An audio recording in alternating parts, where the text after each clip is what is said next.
Assalamualaikum warahmatullahi wabarakatuh.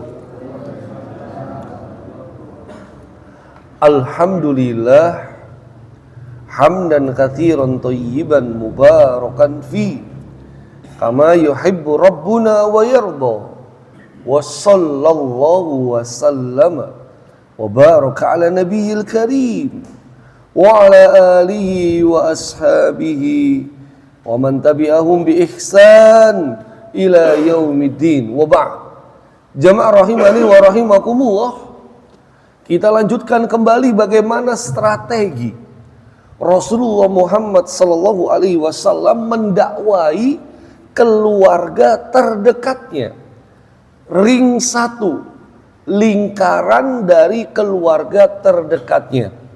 40 orang diundang. Dan semuanya ini yang mengorganisir acaranya adalah seorang anak umur 13 tahun para jemaah. Sepupu beliau yang akan menjadi menantu beliau yaitu Ali bin Abi Thalib radhiyallahu taala an, yang kemudian undangan untuk keluarganya itu adalah undangan makan-makan para jamaah ya.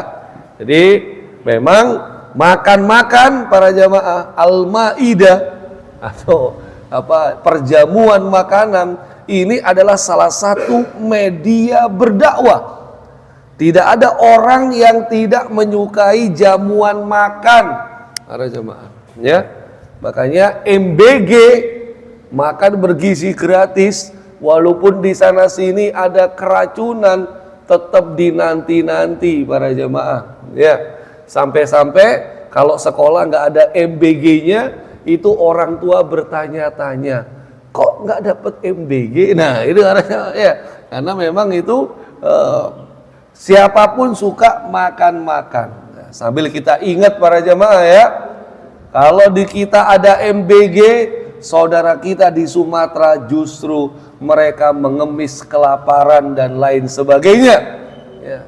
Sehingga jangan pernah lupakan saudara kita yang udah hampir sebulan mengalami ujian dan di sana sini ya, itu ya masih banyak kekurangan lah menurut mereka dan menurut relawan ya. Penanganan dari pemerintah, mudah-mudahan pemerintah bisa merespon ini dengan cepat para jamaah ya. Baik, bagaimana undangan makan yang pertama para jamaah ya. Ini hadir Bani Hashim ya, leluhur beliau keturunan dari Bani Hashim, dan sebagian Bani Abdul Muthalib dari kakek beliau. Paman-paman beliau ada semua yang jumlahnya 9. Pokoknya totalnya sekitar 40-45 orang ya. Disitulah Abu Lahab sudah tidak tahan para jamaah ya. Jadi Abu Lahab itu sudah tahu ini keponakannya ini mau ada sesuatu. Nggak mungkin nggak ada sesuatu kalau tidak kemudian mengundang makan-makan. Pasti ada sesuatu. Nah, Abu Lahab udah bilang, ini loh ya, haula ammumatik, semua ini adalah paman-pamanmu. Maka kalau mau ngomong sekarang ya. Nggak usah bersikap kekanak-kanakan, kata Abu Lahab ya. Perlu kamu ketahui Muhammad, orang-orang Arab ini tidak ada yang berani mengenyitkan dahi. Apa ya Pak? Mengenyitkan dahi. Pokoknya berpandangan sinis sama kamu, nggak ada yang berani. Kenapa? Karena kamu ini keturunan terhormat. Nggak ada yang berani nyentuh kamu Muhammad. Jadi misalnya kalau kamu aneh-aneh, biar aku yang menghukummu. Nah, ini dia ya. Jadi kata Abu Thalib, Kalau kamu masih terus aneh-aneh, ya maksudnya aneh-aneh ini dakwah para jamaah, ini bahasa kita. Lebih baik daripada kamu dihukum sama seluruh bangsa Arab, lebih baik aku saja yang hukum kamu. Nah, ini sepintas lalu kayaknya kebaikan para jamaah. Rasa sayang paman kepada keponakannya, ya, sepintas lalu. Tapi kan kita tahu memang Abu Lahab ini dia benar-benar menolak dakwah sejak Rasulullah mendeklarasikan sebagai seorang nabi.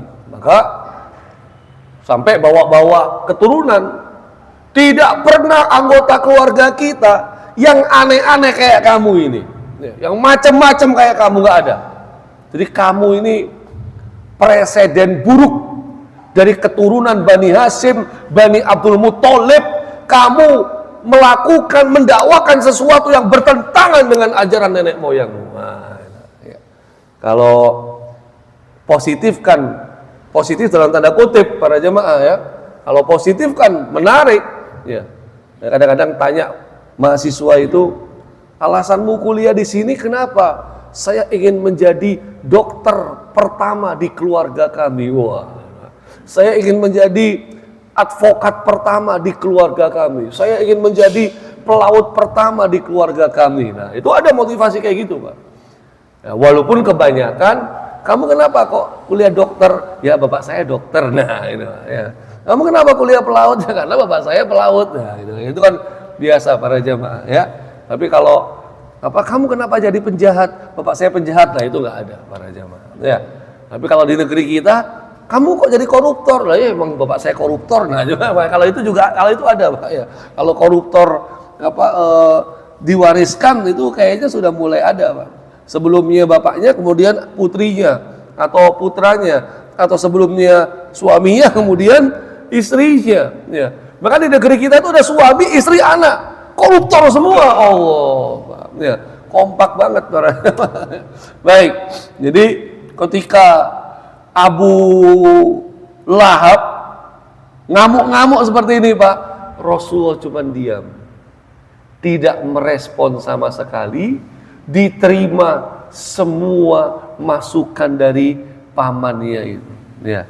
Nah ini berarti memang kalau ngundang makan-makan, apalagi baru pertama, jangan langsung ngegas.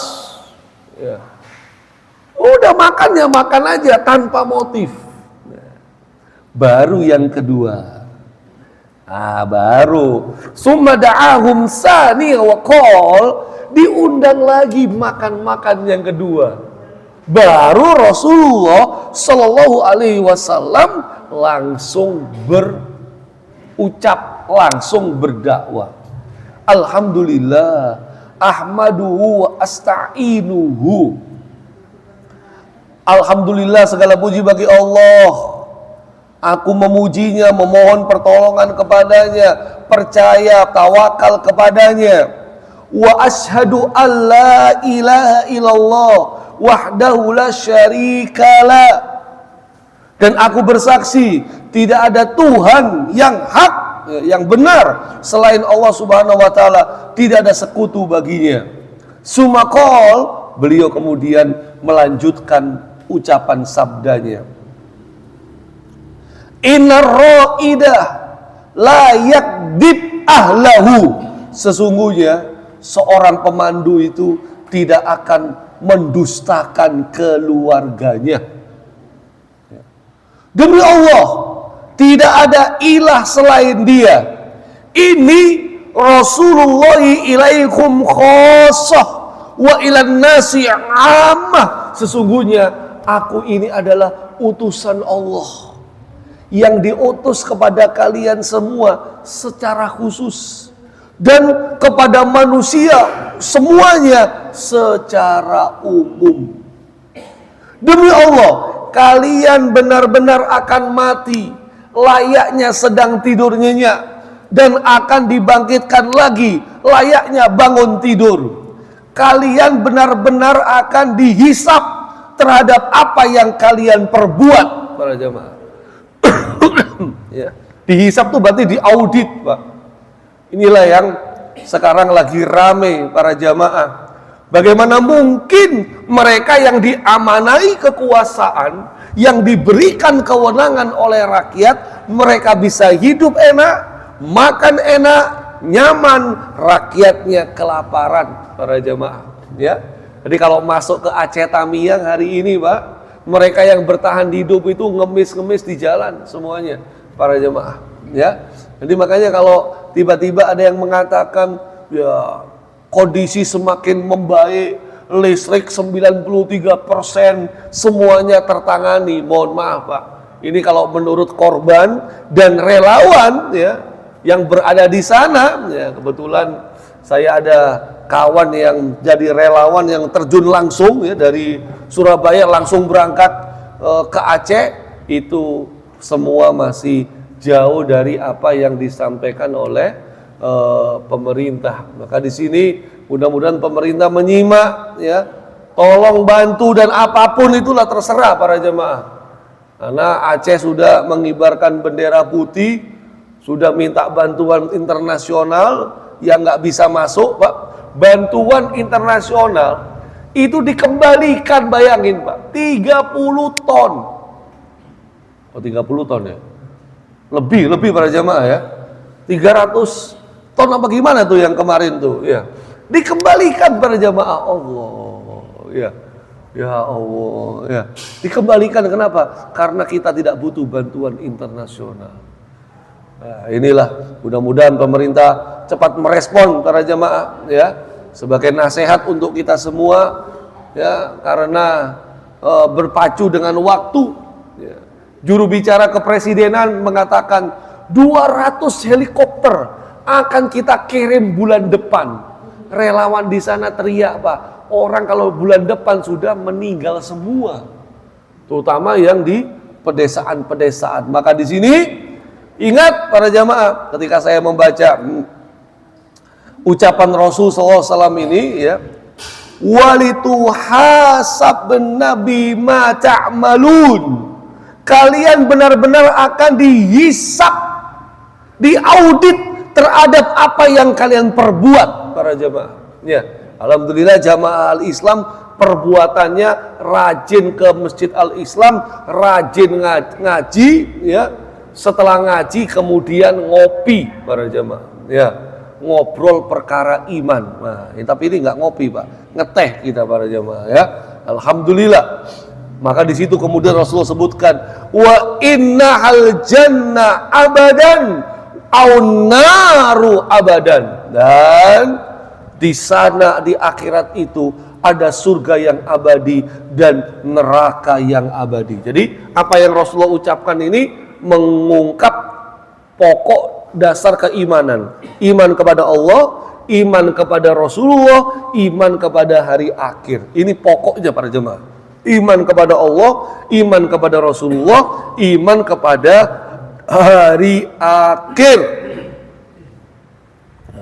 Abu Thalib para jamaah ya, itu kemudian berkata, faqala Abu Thalib ya. Abu Thalib berkata, ma ahabba ilaina, kami ini enggak suka menolongmu, menjadi penasehatmu, membenarkan perkataanmu, enggak suka ya. Orang-orang yang menjadi pamanmu, bapak-bapakmu ini udah sepakat ya. Aku hanya segelintir orang di antara mereka. Benar para jemaah, 9 paman yang membela Nabi cuma 1, Abu Thalib itu ya, awal-awal ini. Namun akulah orang yang pertama kali mendukung apa yang engkau sukai. Saking sayangnya Abu Thalib para jemaah kepada keponakannya ini. Maka lanjutkan apa yang diperintahkan kepadamu. Lanjutkan.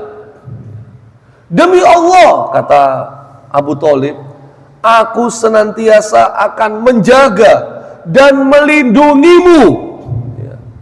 Tapi Abu Thalib sudah mengatakan ya, cuma aku memang gak punya pilihan lain ya, ala firaqi dini Abdul Muttalib, untuk meninggalkan agamanya Abdul Muthalib. Nah ini memang ya mungkin udah takdir para jamaah ya. Sejak awal Abu Thalib ini dia sudah ada niatan nggak mau ninggalkan agamanya Abdul Muthalib. Makanya sampai wafatnya nanti dia tidak mengucapkan la ilaha illallah gitu. Sehingga memang hati-hati para jemaah ya, lisan ini hati-hati. Kadang-kadang saya kalau tanya mahasiswa itu, Islam tak kamu? Untuk hari ini Islam Pak, lu kurang ajar Pak ya. Berarti besok kamu Kristen maksudnya gitu ya. Ya kalau kamu pas jadi Kristen kamu dicabut nyawanya gimana nasibmu? Ini lisan ini bahaya para jemaah. Kalau lisan tuh nggak penting, ngapain kita ikrar syahadat tiap saat para jemaah? Ya. Jadi nggak main-main Pak. Jangan enak ya jadi Kristen nggak sholat. Ini perkataan-perkataan yang berbahaya. Karena perkataan bisa jadi doa. Sebagaimana Abu Thalib ini, aku nggak punya pilihan lain. Aku nggak bisa ninggalkan agama bapakku Abdul Muthalib. Beneran sampai wafat nggak masuk Islam. Padahal ketika Abu Lahab sampai ngamuk-ngamuk, ya, ini kabar buruk. Ya. Ambil tindakan sebelum orang lain yang mencelakakan keponakan kita. Ini pakai bahasa-bahasa sayang para jemaah. Jadi memang ikatan kekerabatan, kekeluargaan, benar atau salah, itu harus dibela karena anggota keluarga. Luar biasa para jemaah, ya. Maka faqala Abu Lahab,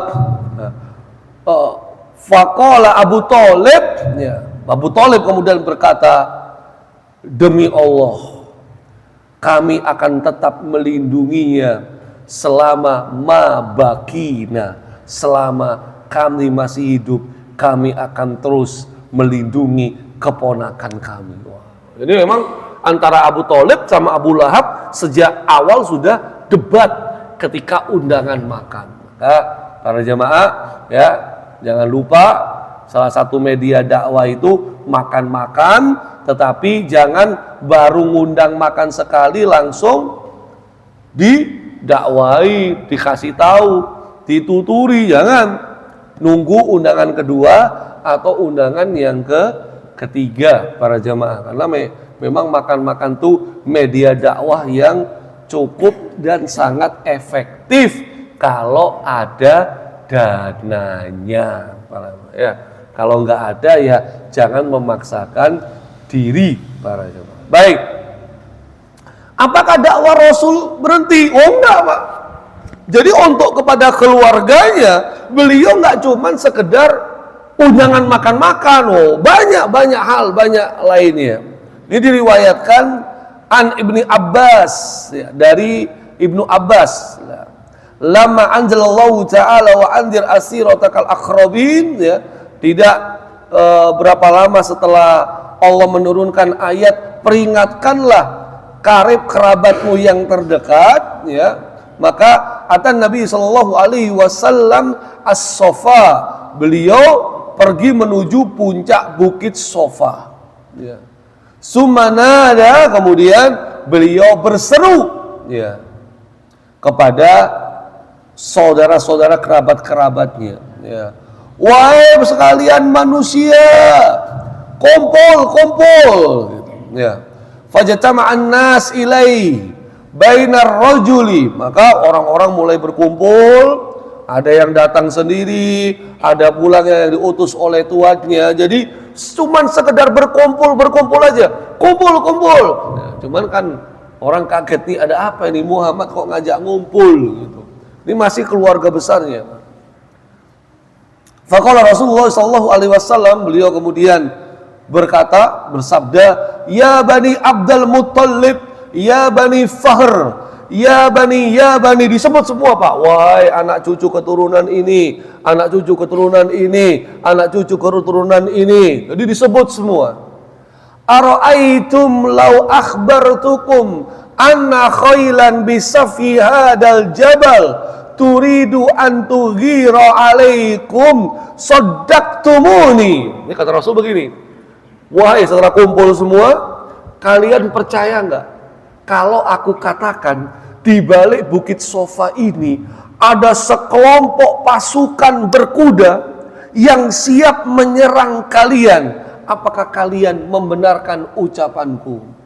Qalu, mereka berkata, na'am. Iya, jelas ya. Karena memang Rasulullah sejak kecil, sejak remaja dikenal dengan orang yang tidak omon-omon ya. Maksudnya orang yang ucapannya memang benar-benar bisa dipercaya para jemaah ya. Maka kemudian beliau berkata, bersabda, fa inni nadirun lakum baina yaday adzabin syadid. Sesungguhnya aku adalah seorang yang memberi peringatan untuk kalian semua terhadap azab Allah yang sangat pedih. Faqala Abu Lahab yang berkata pertama kali para jamaah, tabban laga sairul yaum mada'autuna illa lihada. Celaka engkau wahai Muhammad, sepanjang hari engkau celaka hanya gara-gara ini, hanya untuk ini, mendengarkan celotehanmu engkau mengumpulkan kami semua. Fa'anzalallahu ta'ala, maka kemudian Allah subhanahu wa ta'ala menurunkan surat Al-Lahab atau Al-Masad. Ketika Abu Lahab mengatakan, tabban laka sairul yaum, celaka engkau Muhammad sepanjang hari, Allah membalas dengan tabbat siyada abi lahabiyu wa tab.